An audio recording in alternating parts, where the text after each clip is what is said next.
The Intruder is directed by... okay. Yeah, sorry. This movie's intentionally funny.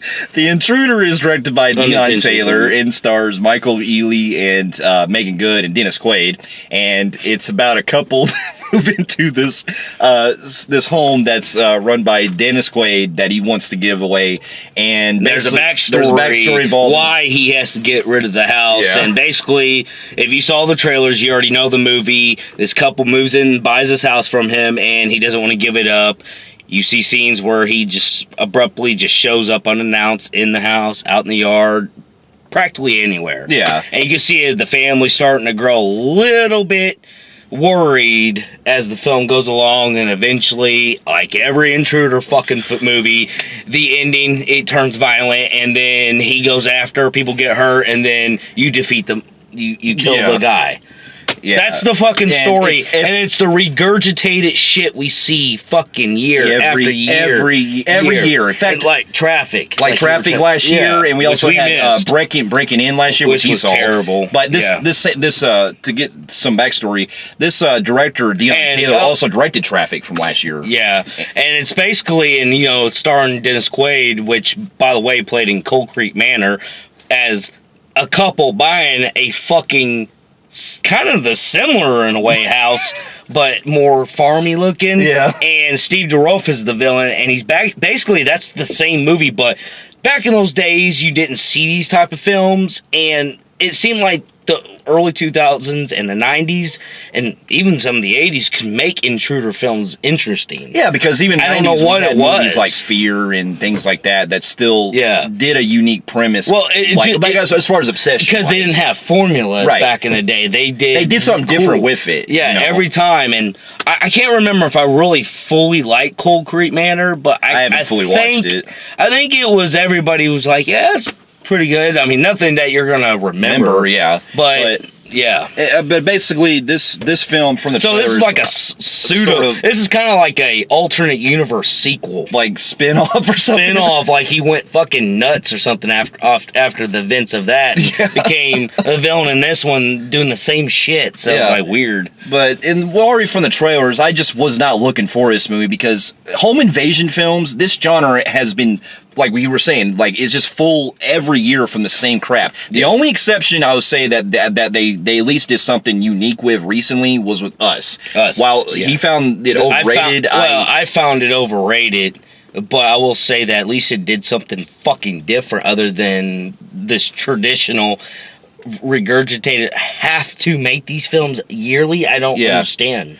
I really don't understand why these films have to be made all the time. Exactly. And there's like paranormal films are the same fucking thing. Exactly. We're getting these regurgitated films. They just seem to think they need to make 1 or 2 or 3 a year.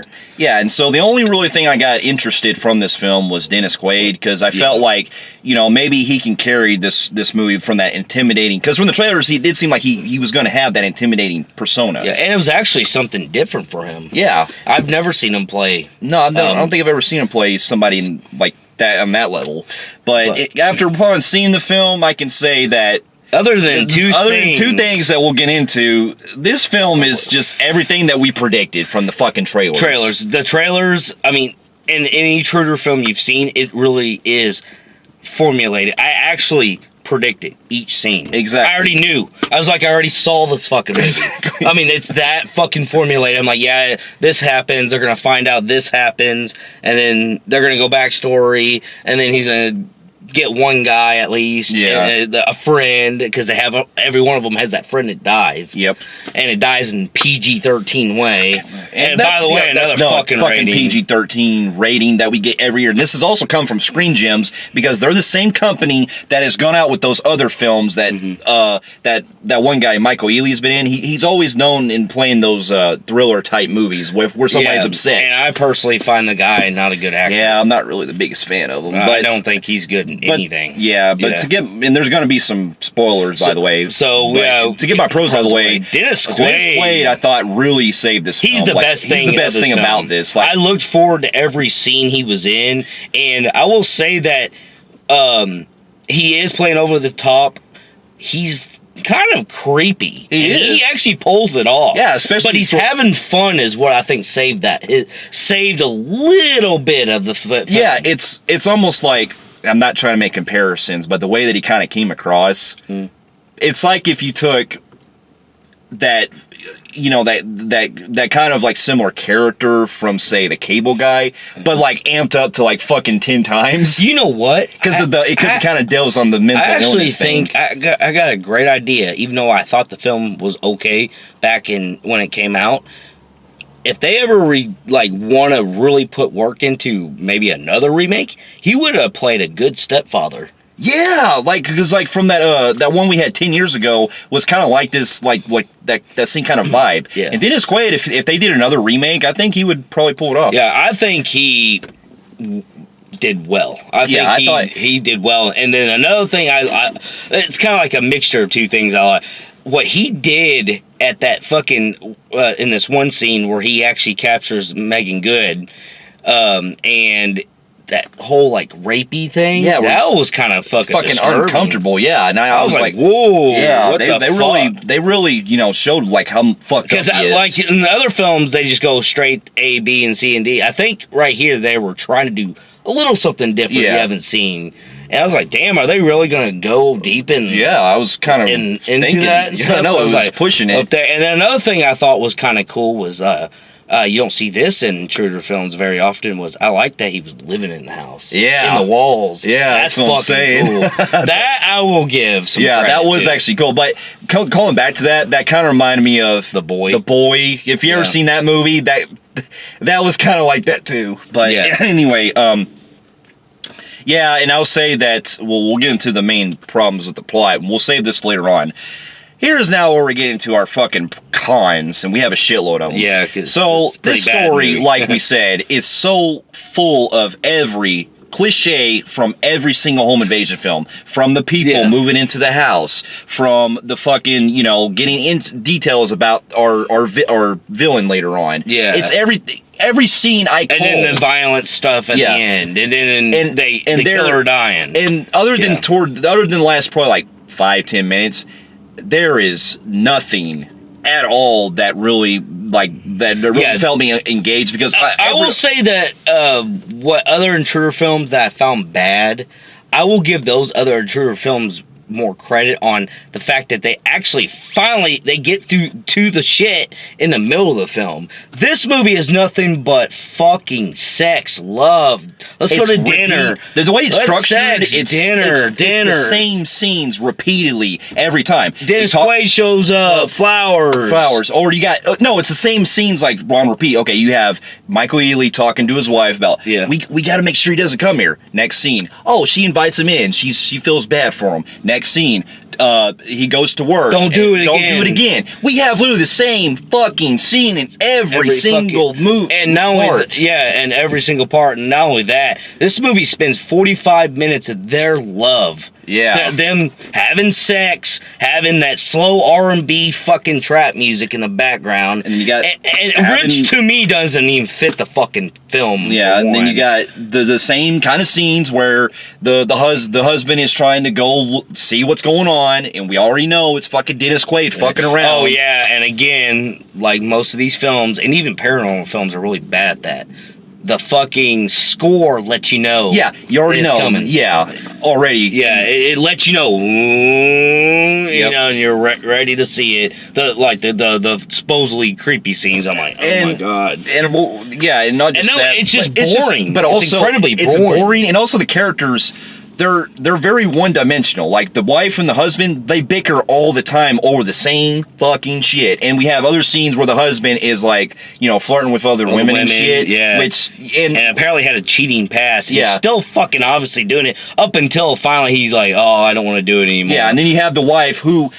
Almost every scene she's in with Dennis Quaid, she's always, feeling bad for him and stuff, when the husband's constantly telling her, don't trust the guy, but she still does anyway. And not only that, it's almost kind of weird because you have the good woman kind of having some kind of attraction towards the creepy man. Yeah. And I can get that maybe if you use that at the beginning and then her feeling more creeped out.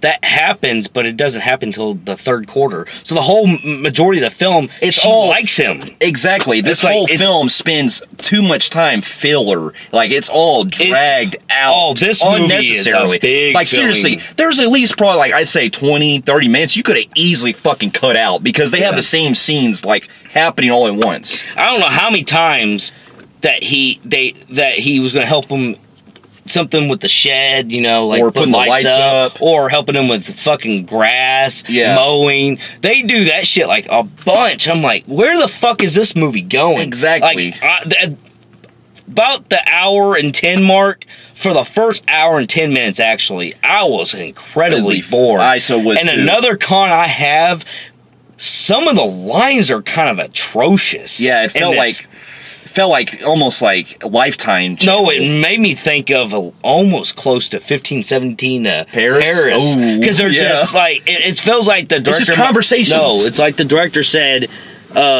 improvised conversations. And there's at times where the conversation just leaves the movie, and it's almost like they're talking on set while somebody was just, catching their conversations. And that's mainly in the beginning. Yeah. Just making up fucking lines. I'm like, oh my God. And then the lines that you got Michael Ealy saying, like, the way he's delivering his lines, it feels like something straight out of a fucking, like, Lifetime movie. It just feels out of place at times. Yeah. Like the way he's talking to his friend about, he's like, get all the information you can from him or whatever. Yeah, which I've seen so many fucking movies where they have that friend that has to dig deep. Exactly. Yeah. And then here's where we get to our spoilers on this. Now, when the movie gets into its third act, as we should say, it starts to get interesting because it does. I will say when it gets toward the end, when Dennis Quaid, when we reveal, when they start digging more deeper into what he did, like his backstory, apparently he had to sell his house because he got into financial debt because he owned a construction company that went under, which fucked him, and he frauded money, which he frauded in the millions, and he was looking at life in prison. But in return, they said if you can pay the money back, then you're good. That was going to be the price of the house, which was worth millions, so that was what he was doing, to pay that back to get them off his ass. But he also has an even darker history where he was suspected for murder of his wife, who he framed as suicide and actually got away with it. And then the kids, which this was kind of okay, I guess, but it really was just quick cut. Fucking pointless. And it really looked like the way they shot the scene and the girl who plays the daughter, it looked like they said, hey, take this camera into some real business and have some non-actor just sit where you can't really see her face, and she just tells you a quick story. Yeah, it's like... my dad's a psycho. He killed my mother. It's almost like the way this was shot was in two different fucking movies. I was like, what the fuck? This doesn't even match. Yeah, the scene didn't match the movie. Yeah. And then, but when it gets to where we reveal that Dennis Quaid is actually living in the house, like we said, I thought it was kind of cool. Picked up a little bit. It kind of picked up, but at the same time, when Dennis Quaid actually goes fucking berserk, in a way, and I'm not trying to make comparisons, I could see what they were kind of going for, because the ending, like the final climax, did it remind you of Split? Because there's a... I will say there are some pretty cool scenes when the fight actually happens.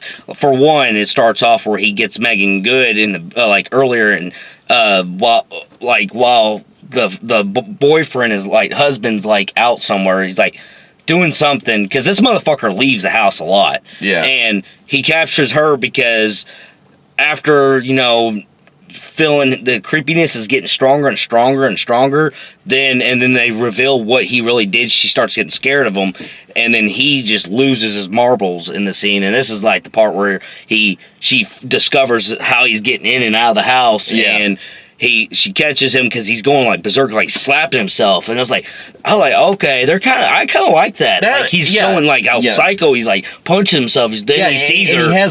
And he has kind of you can hear animal noises, a roar or whatever. It's supposed to imply that he's pretty much a monster inside. No, it's supposed to that scene where the boyfriend was in the hospital. He's watching. They were doing kind of foreshadowing of the animals. The prey. Yeah, the prey. And the predator. Yeah. Yeah, so it's kind of like that. But kind of was weird actually seeing that scene and you hear a fucking lion roar. I don't know what the fuck that was. Foreshadowing's one thing, but to actually hear a roar, it felt that movie, that scene just... Yeah. Okay. But anyways, it was intentionally funny, yeah. Unintentionally funny. But anyways, yeah, he starts getting really psycho and he gets her on this bed. And I will say that out of Intruder films, they usually just go straight for the killing, and all that shit, and then he dies.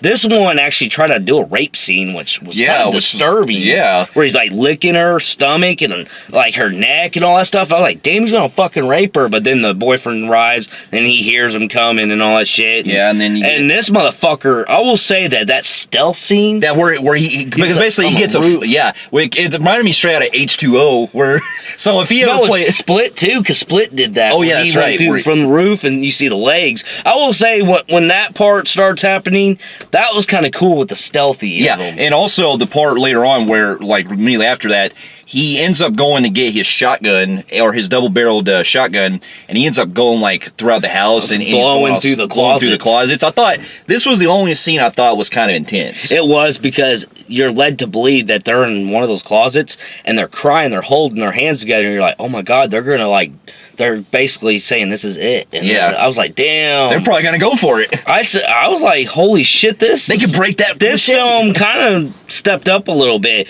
And then, of course, they were just... It made you believe that, but they had a weapon all along. Yeah. And then it goes back to the regurgitated shit you've seen in other films, where you get the fight scene, punch, stab, punch, stab. Yeah, and he hits him with the fucking baseball bat. Get ready to...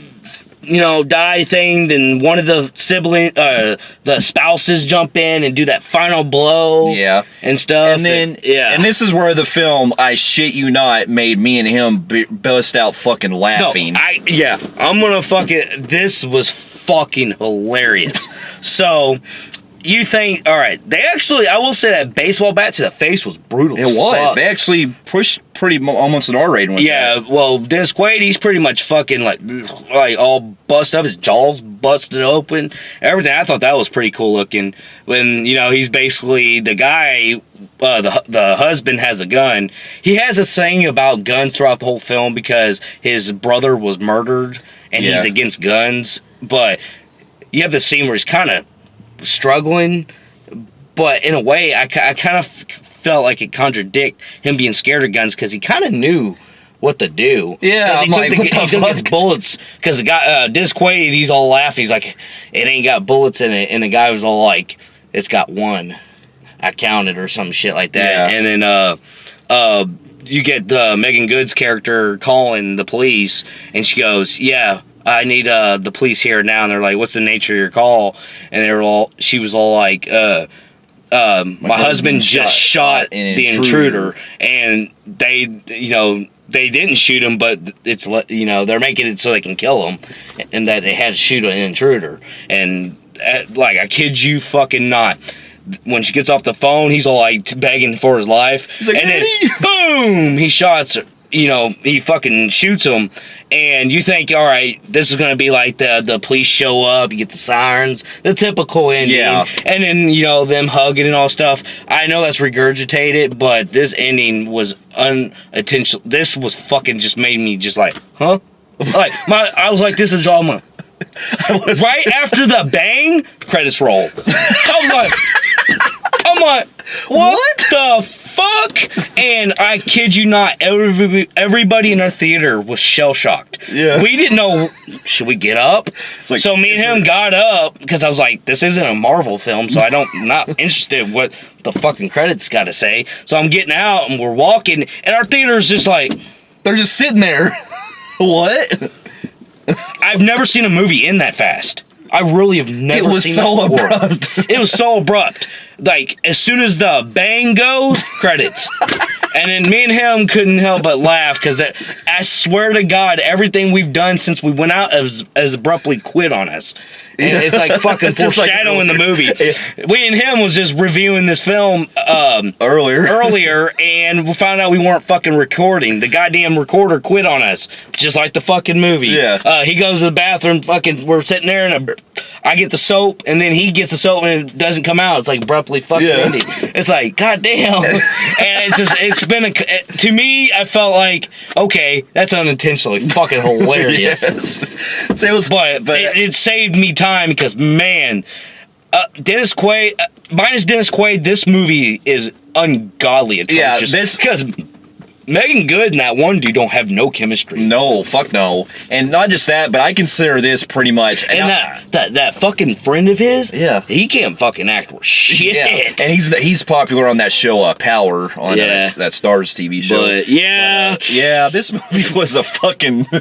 It was quite a train wreck. I'll say that it's worth it for the Dennis Quaid scenes and unintentionally hilarious. So there's some watchability to it. Yeah, I think of it like this. It's like, and I'm not trying to make comparisons because I prefer to watch this other one, but it's basically like the Room equivalent of fucking home invasion films. It is. Because the way it's structured and the way that there's just stuff that just happens. You can tell that insane. This director and his writers that he want on his team, they can't write. They struggle bad in this movie. You can just see them like, what the fuck do we do next? Yeah. So with that being said, Dennis Quaid really, because of him and some of the elements, I think I can kind of slide this into the disaster rating on the Film Phreeks meter on this one because of him. Yeah. Had you didn't have him, then this movie would have been just like straight flatline. Yeah, exactly. And I will say that I'm glad I got a laugh out of it. I did too. Yeah, so it's a disaster rating on Film Phreeks meter. Yeah, it's. Oh look, the movie. The movie cut out on us. The goddamn review cut out on us just as fast as this fucking movie did. I agree with you. It's the disaster rating on the Film Phreeks meter as well. So. For those of you who have also seen The Intruder, let us know in the comments below what you thought about it. And if you like what you see here, you can feel free to like and subscribe to our channel. Check out some other reviews here and our website at filmphreeks.com. And we'll be seeing you in our next review. We'll see you later. God damn, that movie ended fast in our cardiac arrest.